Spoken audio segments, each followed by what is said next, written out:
আসসালামু আলাইকুম প্রিয় দর্শক, একেবারে দিয়ে ঈদ শেষ পর্যায়ে প্রচুর বেচাকেনা।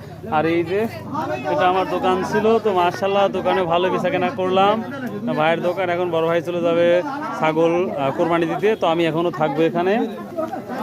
আর এই যে আরো দোকান চলছে। সামান কেমন আছাও? এই যে এই যে এই যে এই যে কি অবস্থা বেচাকেনা, কি অবস্থা আছে? এই বেচাকেনা ফাটাফাটি। 100 মাল 150 বিক্রি করতে চাও? 100 মাল 150 100 মাল 150 ওটা ইসরায়েলি পণ্য, ফাটাফাটি ইসরায়েলি পণ্য লওয়া যাবে না। ও তাই না? এই যে চেয়ার আপ 100 দাম খালি 150, 100 দাম 150। সাহেব ওই যে তোমার অপর সাইডে 100 দাম 150 বিক্রি করতে, তো তুমি কি অবস্থা? এবার আমি বিকালি করছিলাম, হ্যাঁ এবার আমার টার্গেট মিস হয়েছে, বুঝছেন? টার্গেট মিস হয়েছে। বেচ তো 20,000, বেচছি 22,000।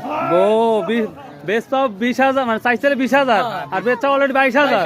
মার হাবা মারা, আমার শ্বশুরও হাত দেখতে পাচ্ছি। কত কত কত